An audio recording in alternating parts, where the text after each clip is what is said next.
एक बार हमारा हक मांगते नहीं किसी से भीख मांगते, हम हमारा हक मांगते नहीं किसी से भीख मांगते। के अंदर हमारे जो भी परीक्षार्थी थे वो सहभागिता लेते थे, लेकिन कहीं न कहीं शिक्षा के अभाव की वजह से वो उन प्रतिस्पर्धा में पिछड़ जाते थे।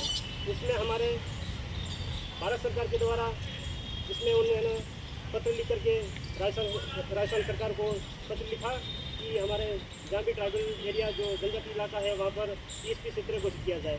इसमें हमारे बांसवाड़ा, डूंगरपुर, प्रतापगढ़, अन्य जिले भी आ रहे थे, लेकिन कहीं न कहीं हमारे इसमें हमारे कर दिए। उसके बाद हमारे टीएसपी और नॉन टीएसपी कर दिया। टीएसपी में हमारे जो भी थे, जो भी परीक्षार्थी थे, तो उसमें जब भी राजस्थान सरकार के द्वारा या बोर्ड के द्वारा, दिनेश बोर्ड के द्वारा जो भी भर्तियाँ निकल जाती है उन भर्तियों में हमारा आज के घर घर में कोई टीचर बना हुआ है, कोई पटवारी बना हुआ है, तमाम तरह के जो कर्मचारी लगे हुए हैं। लेकिन 19 मई 2018 में एक अधिसूचना जारी करी गई, जिसमें हमारे राजस्थान में दूसरे भी जिले उनका क्षेत्र विस्तृत कर दिया। लेकिन कहीं न कहीं उस विस्तृत करने के बाद हमारे पदों में वृद्धि नहीं की गई, और इसके बाद जब भी कोई छोटी बड़ी कोई विज्ञप्ति आती है हमारे साथ टीएसपी क्षेत्र में कहीं न कहीं हमारे बेरोजगारों के साथ नाइंसाफी की जाती है। दूसरी बात, जिसमें हमारे लंबे समय से हमारे टीएसपी में कार्यरत है जो नॉन टीएसपी का कर्मचारी, वो भी कहीं न कहीं मुझे फ़ोन भी आए थे कि भाई आप इस तरह का मुद्दा लेके करने जा रहे हो, कार्यक्रम करने लगे। कहीं न कहीं हमें भी लंबा समय हो गया, हम घर परिवार में जाना चाहते हैं। आज आपसे भी मांग उठाओ, पूर्व सरकार में भी मांग उठी थी कि हमें इनको वाजिब मुद्दे को रखा था, लेकिन वो काम पूरा नहीं हुआ। कहीं न कहीं 2000 कर्मचारी अपने नॉन टीएसपी क्षेत्र में चले जाएंगे, तो हमारे टीएसपी के क्षेत्र के कई सारे भाई बहन नौकरी लगेंगे। तो नौकरी लगने के बाद उसका परिवार की खुशहाली भी आएगी और पीढ़ियाँ सुधर जाएगी, और हम सभी लेकर उस मुद्दे को भी हम पुरजोर तरीके से रखेंगे।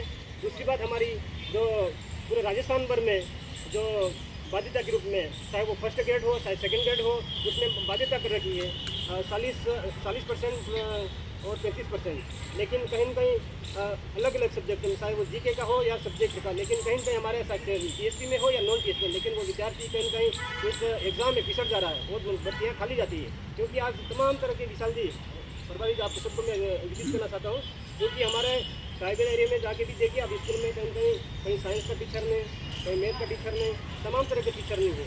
तो हम उसके लिए भी हम बड़ी मजबूती के साथ आगामी दिनों में जो कार्यक्रम करने जाते हैं उसमें भी हम बात उठाएंगे।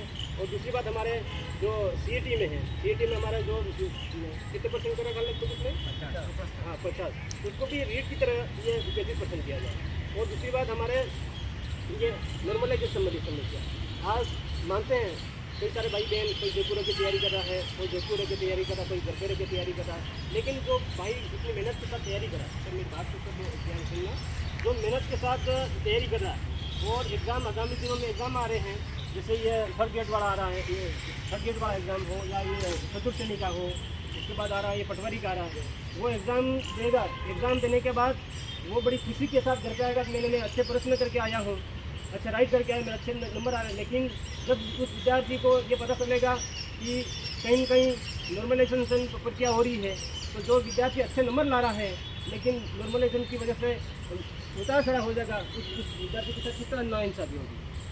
अपन उस बिंदु को भी बड़ी प्रमुखता के साथ उठाएंगे। और रही बात, ये दिन बताया था कि ये कांस्टेबल में हमारे संविधान के तहत हमारे टीएसपी क्षेत्र में 5 ये जो उम्र सीमा आयु सीमा जो विभाग में बढ़ा दी गई, लेकिन हमें कहीं कहीं इसके साथ भी नाइंसाफी की थी। वो हमें जो जब भी कांस्टेबल का एग्जाम होता है उसमें देते नहीं है, कहीं कहीं वो भी हमारे साथ नाइंसाफी होती है। उसमें भी अपन बड़ी मजबूती के साथ अपन लड़ाई लड़ेंगे। और एग्ज़ाम सेंटर है, एग्ज़ाम सेंटर हमारे तमाम जो साथी बैठे हुए हैं, भाई राहुल जी है, विकास जी है, विशाल जी है, तमाम ये सभी हमारे भाई राहुल जी लेना है, बढ़ चढ़कर अधिक से अधिक संख्या में आना है और सरकार को ज्ञापन के द्वारा बताना है कि हमारे सेंटर बहुत दूर दे रहे, उदयपुर दे रहे, तो वहाँ से, क्योंकि हमारा एक समय के लिए संभाग मुख्यालय बांसवाड़ा बना था, तो नियम के तहत हमें बांसवाड़ा में सेंटर मिलने चाहिए। और संख्या हमारे लगभग एक जिला और बढ़ा है, तो हम सरकार से मांग करेंगे कि संभाग को भी यथावत वापस संभाग बनाया जाए बांसवाड़ा को।